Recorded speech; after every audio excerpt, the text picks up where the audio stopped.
Before we go any further, if you care about real NBA conversations, not surface level takes, not recycled narratives, but actual breakdowns that respect your intelligence as a fan, make sure you're subscribed. Because what's happening right now in this league deserves serious attention. The NBA has always had tanking.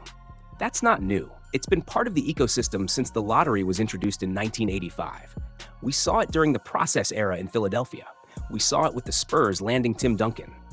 We saw it again when San Antonio positioned themselves for Victor Wembanyama.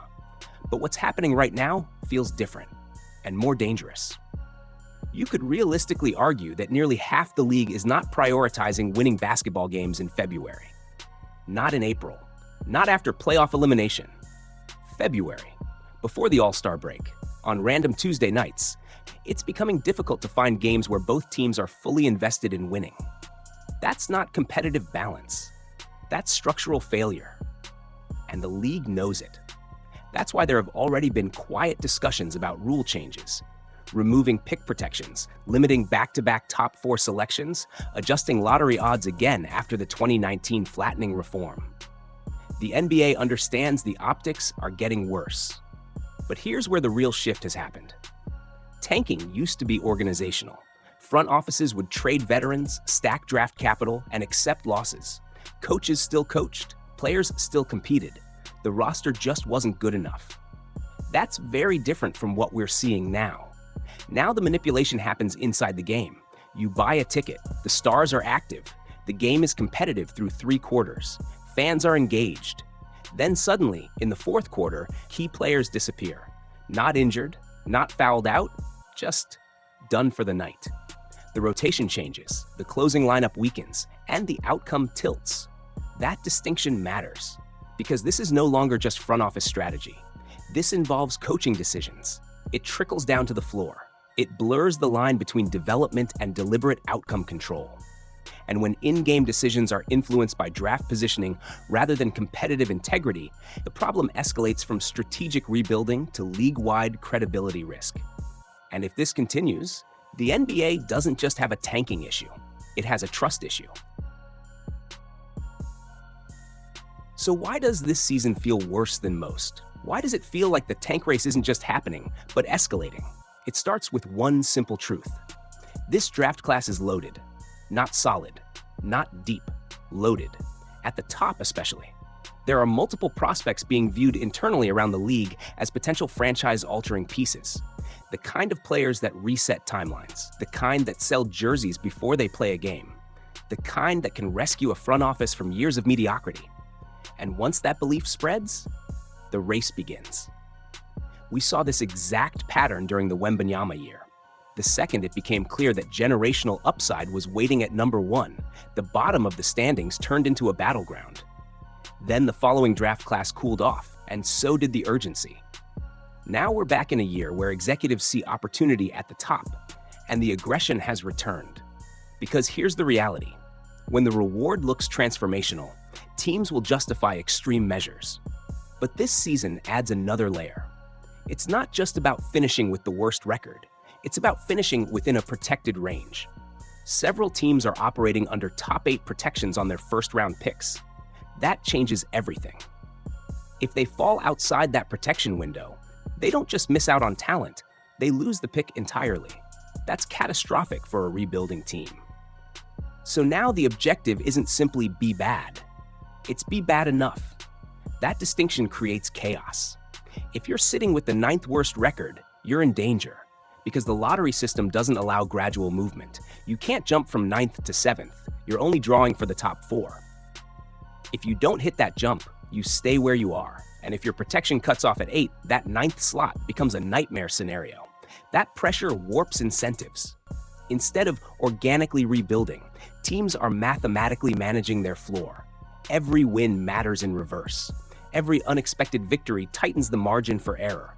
And because multiple teams are in similar protection situations, the tank race widens. It's not just 2 or 3 franchises jockeying for position. It's a cluster. And that volume is what makes this year feel overwhelming. You have teams chasing top 2 upside, others scrambling to secure top 5 safety, others fighting to stay within top 8 protection thresholds. Different motivations, same outcome: maximize losses. The flattened lottery odds introduced in 2019 were designed to discourage extreme tanking.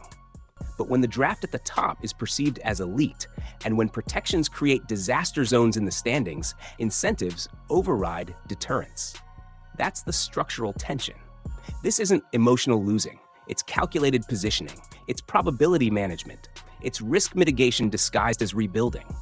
And until the draft system stops rewarding precise failure, or until protections stop amplifying that risk, seasons like this won't be rare. They'll be predictable. When you combine a loaded draft class with top 8 protections and a surprising number of accidental gap year teams, you get this season's perfect storm. Some franchises didn't enter the year planning to bottom out. Injuries changed timelines. Unexpected regression shifted direction. A team that believed it was one piece away suddenly found itself 10 games under 500 by January. And once that realization hits, once the standings tell you the truth, the pivot becomes inevitable. That's how the tank race expands. It's not just the obvious rebuilders. It's teams that thought they were play-in caliber. Teams that believed internal development would push them forward. Teams that miscalculated health, chemistry, or roster fit. Suddenly they look up, see a stacked draft at the top, and decide recalibration is smarter than stubbornness. Now the volume increases. And when the volume increases, the league's competitive shape shifts. By mid-season, you can already predict most of the playoff and play-in field. Not because the top is historically dominant, but because the bottom has collectively opted out. Entire stretches of the schedule feel predetermined. Certain matchups become exercises in positioning rather than competition. That's not what the NBA wants its product to feel like in February. Yes, tanking will always exist in some form. That's reality in a draft-based system. But there's a difference between strategic rebuilding and half the league drifting away from urgency before spring even arrives. And here's the uncomfortable truth. There is no clean, perfect solution. You can experiment with lottery reform. You can attach post-All-Star incentives.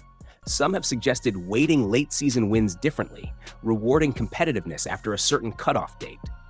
Others propose flattening odds even further. Some argue for eliminating broad pick protections, forcing teams to fully surrender first-round selections rather than hiding behind complex conditions. There are creative ideas everywhere.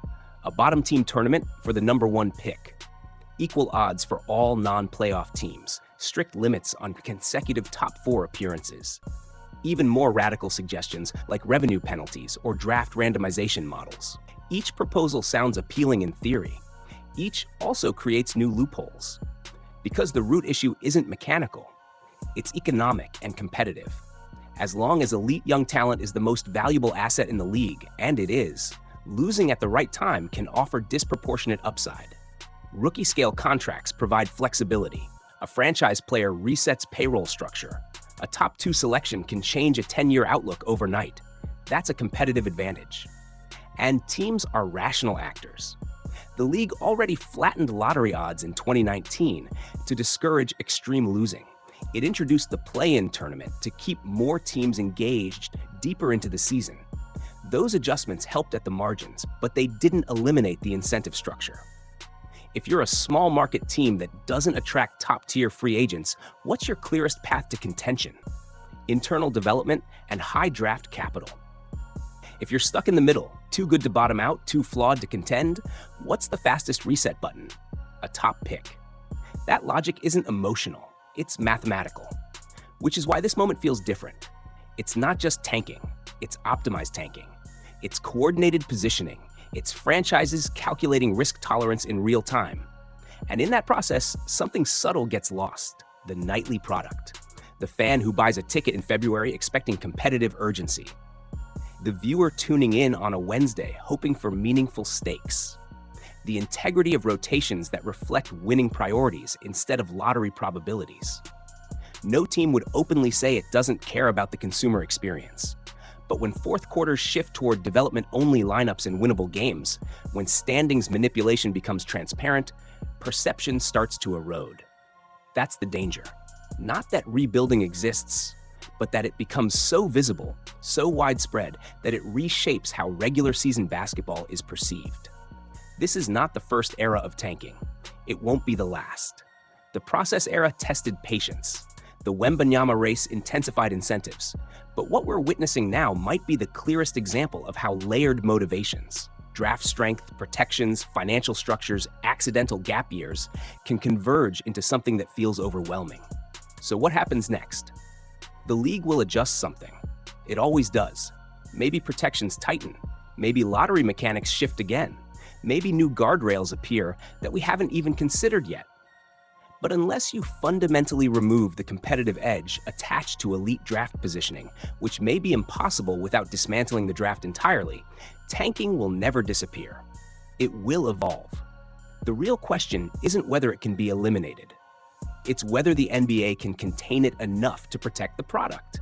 Because if February starts feeling optional, if half the standings become strategic placeholders, then the league doesn't just face a structural debate. It faces a credibility test. And that's a much harder thing to rebuild than a roster.